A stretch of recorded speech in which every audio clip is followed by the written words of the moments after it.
आज फिर से आपके लेकर आई हूँ बहुत ही मज़ेदार टिप्स, जिससे आप वेस्ट जो चीज़ें होती हैं उसे कैसे यूज़ कर सकते हैं वो देख सकते हैं, और कुछ अच्छी आदतें जिससे आपके काम बहुत ही आसान हो सकते हैं।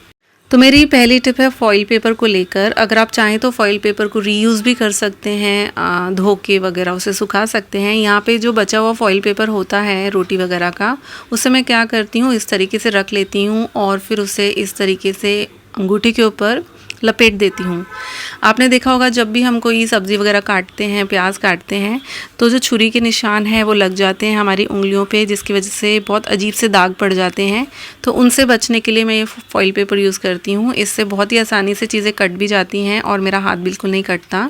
एक और चीज़, जो उंगली या अंगूठा आपका बहुत ज़्यादा ख़राब होता है बर्तन धोते वक्त, उसके ऊपर भी फॉइल पेपर रख के उसके बाद अगर आप बर्तन धोते हैं तो हाथ बचे रहते हैं। तो इसी तरीके से जो वेस्ट फॉइल पेपर है उसे मैं रोज़ाना यूज़ करती हूँ। अगली जो टिप है वो हरे पत्तों की सब्ज़ी को लेकर, जैसे कि मेथी है, पालक है, धनिया है। ये देखिए, इस मेथी को मैंने नहीं बोल के भी इसे 1 हफ़्ते के ऊपर हो गया है, ज़्यादा ही हो गया होगा, 10 दिन हो गए हैं। फिर भी आज मैं इसे फ्रिज से निकाल के खोल रही हूँ तो कितनी ये फ्रेश लग रही है, क्योंकि मैंने इसे अच्छी तरीके से साफ़ किया था। साफ़ करने के बाद एक टिश्यू पेपर में या फिर आप न्यूज़पेपर में से लपेटते हैं, एक और पेपर से ऊपर से लपेट लें और फिर उसके बाद में रबर बैंड लगा दें, जो आपने शुरुआत में देखा। इस तरीके से करने से हरे पत्ती की सब्ज़ी बहुत दिन तक फ्रिज में फ्रेश रहती है। अब इसको धोने का एक बहुत अच्छा तरीका बताऊंगी। इस तरीके की नेट आपने आम देखी होगी, हमें बहुत सारे सामान, प्याज या फिर कोई फ्रूट वगैरह के साथ मिलती है, हम उसे फेंक देते हैं यूज़ करने के बाद। लेकिन मैं क्या करती हूँ कि इस तरीके की जो पत्ते की सब्ज़ी होती है जिसमें मिट्टी वगैरह बहुत ज़्यादा निकलती है, उसे धोने के लिए यूज़ करती हूँ। जब हम बर्तन में डालते हैं पत्ते की कोई भी सब्ज़ी, तो जब हम पानी निकालते हैं तो बहुत सारे पत्ते हमारे जो सिंक में चले जाते हैं, वेस्ट होते हैं। और कभी कभी ऐसा होता है कि पानी निकालने के बाद ये नीचे की जो मिट्टी है वो पत्तों के साथ ही रह जाती है, क्योंकि हम उसे निकाल नहीं पाते हैं। तो ऐसे में इस तरीके की जो जाली आती है ये बहुत अच्छे से काम आती है धोने में। चाहे वो मेथी है, पालक है, साग है, बथुआ है, धनिया है, जो भी पत्ते की सब्ज़ी है, या फिर और कोई चीज़ भी अगर आप इस तरीके की नेट में धोना चाहते हैं तो धो सकते हैं। तो ये अगर टिप आपको पसंद आई तो वीडियो को लाइक ज़रूर करें। इसके आगे आपको और भी बहुत अच्छी अच्छी टिप मैं बताने वाली हूँ। तो यहाँ पे मैंने इसे सिखा लिया है। अगली जो टिप है वो ये कि जब भी हम प्याज काटते हैं तो उसकी जो जड़ होती है इस तरीके से निकालते हैं और तुरंत ही उसे कचरे के डब्बे में फेंक देते हैं। लेकिन मैं जनरली इसे नहीं फेंकती हूँ, ऐसे साइड पे रख देती हूँ। समझ लीजिए प्याज काट लिया, सब्जी वब्जी बना ली, रात का टाइम हो गया, बर्तन धो लिए, ये वाली जो गांठ मैंने फेंकी नहीं थी उसे मैं इस तरीके से अपने सिंक पे पूरा अच्छी तरीके से रब करती हूँ।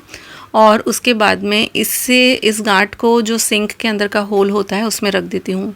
ऐसा करने से रात के टाइम पे कॉकरोचेस बिल्कुल नहीं आते। एक प्याज की स्मेल जो होती है वो सिंक के अंदर फैल जाती है और इस सिंक के पाइप में से जो कॉकरोच है वो बाहर नहीं आते और हमारे किचन में भी नहीं फैलते। तो इस टिप को आप ज़रूर अपनाएं, आपको बहुत पसंद आएगी। अगली जो टिप है वो आटे को लेकर है। वैसे ये वाली टिप बहुत लोगों को पता होगी, लेकिन फिर भी जब मैं अपने फ्रेंड्स वगैरह से बात करती हूँ तो मुझे पता चलता है कि ऐसा नहीं है कि मुझे पता है इसलिए सभी को पता है।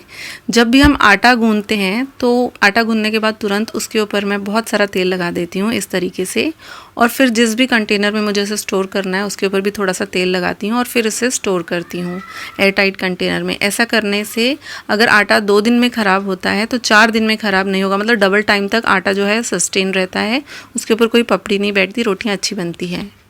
अगली टिप सब्ज़ी को काटने को लेकर है। कभी कभी हमें चाइनीज़ वगैरह में या मंचूरियन बनाने के लिए बहुत ही बारीक सब्ज़ी चाहिए होती है, खासकर पत्ता गोभी, शिमला मिर्च, तो हाथों से काटना बड़ा ही मुश्किल है। तो उसके लिए मैं ये जो पीलर है जिससे हम आलू का छिलका निकालते हैं उसे यूज़ कर रही हूँ।